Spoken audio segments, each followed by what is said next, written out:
Welcome to this explainer. Today, we're uncovering the secret building blocks that make up almost every single piece of music you love. Whether you're blasting a massive pop anthem, chilling to a classical symphony, or getting in your feelings with a heartbreaking acoustic ballad, there's a hidden architectural framework holding all those notes together.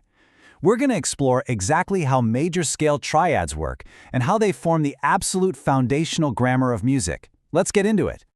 So think about this for a second. What actually makes a song sound happy or sad? And how on earth do musicians know exactly which chords to play together without it sounding like a total mess? It kind of feels like magic, right? Like when a band just locks in, or a simple chord progression just completely tugs at your heartstrings? Well, we're going to unravel this mystery step by step, taking literal numbers on a page and translating them into the emotional sounds we hear every single day. Section 1. Anatomy of a triad. To go from total mystery to absolute mastery, we've got to start at the foundation.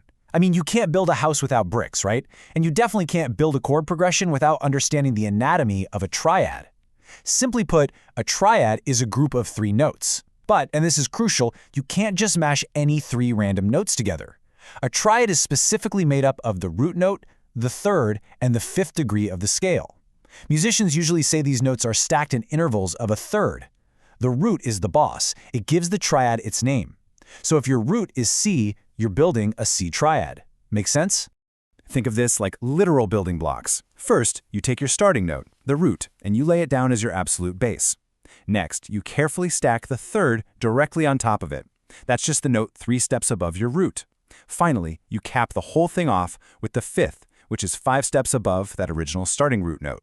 By methodically stacking these specific intervals, you create a complete, harmonious chord. Section 2. Major versus minor.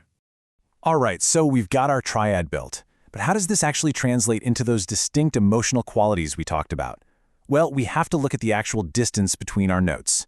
On an instrument, we measure this distance in semitones, or half steps, and this specific number, 4 semitones, is the secret sauce. That's the exact distance that creates a major 3rd interval from your root note. It is literally the key to unlocking that bright, happy sound we all know. Now here's where it gets crazy. Just shifting one single note by one tiny semitone completely flips a chord from bright and happy to sad and dark. Here's how it works. A major triad starts with that major 3rd, that gap of 4 semitones from the root we just mentioned, and then it's followed by a minor 3rd on top, which is just 3 semitones. Boom, bright, happy sound. But what if we reverse it? If your bottom interval is a minor 3rd, just 3 semitones, and your top interval is a major 3rd, you've just built a minor triad. That one minor adjustment to the middle note gives us that sad, darker emotional quality. And to round out our triad vocabulary, it's worth noting from our sources that you can stack these intervals in other ways to create some seriously tense sounds. If you stack 2 minor 3rds right on top of each other, you get a diminished triad, which has a flattened 5th. Stack 2 major 3rds together, you've got an augmented triad, complete with a raised 5th. So if major and minor are your primary colors, diminished and augmented are those spicy little accents you throw in to create tension. Section 3. The major scale formula. Okay, so how do we apply these individual blocks to an entire scale? Well, there's a universal formula. And trust me, if you memorize this, you are literally unlocking the DNA of Western music. Every single major scale in existence contains exactly 3 major chords, 3 minor chords, and 1 diminished chord. The chord built on the 1st note is always major. The 2nd and 3rd, always minor. 4th and 5th are major. The 6th is minor, and that tricky 7th degree is always diminished. It never changes. Let's actually see this in action. If we apply this universal formula to the notes of the G major scale, that's G, A, B, C, D, E, F sharp, we instantly map out the exact chords for the key of G. We get a bright G major for our 1st degree, a moody A minor for the 2nd, B minor for the 3rd, a solid C major for the 4th, an uplifting D major for the 5th, an emotional E minor for the 6th, and a super tense F sharp diminished for the 7th. It is a perfectly mathematical system. We can run the exact same test in C major, which proves that the 1st, 4th, and 5th degrees will always give you your most important major chords no matter what key you're in. In C major, our 1st degree is the C major triad, C, E, G. We call this the tonic. The 4th degree gives us F major, known as the subdominant, and the 5th degree gives us G major, or the dominant. These 3 major chords, right here, they are the heavy lifters in almost every pop, country, or rock song you've ever jammed out to. Section 4. The Universal Roman Numerals.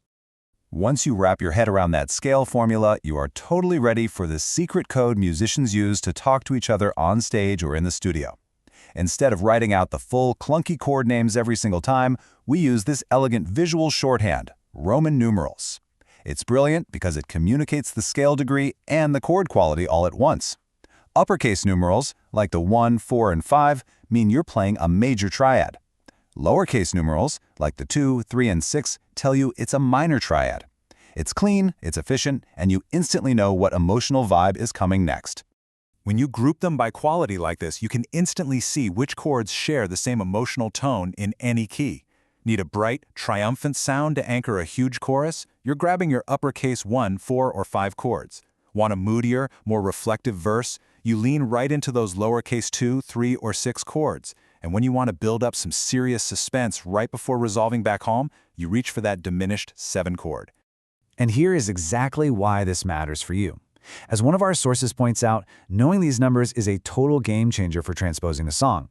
Imagine you learn a track using G, C, and D chords. But then your singer turns to you and says, "Yeah, that's way too high, can we drop it down a key?"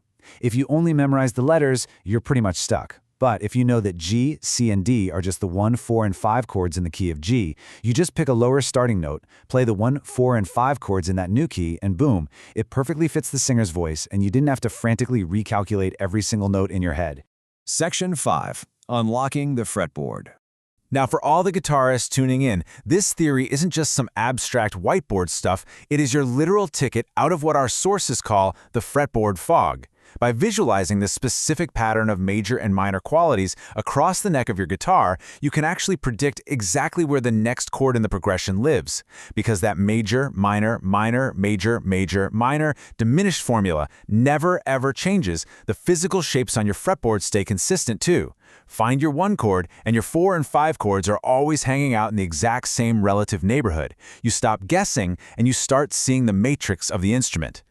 The building blocks are firmly in your hands now. You've got the anatomy of a triad, you know the emotional weight of major versus minor, and you've unlocked the master code of the major scale formula.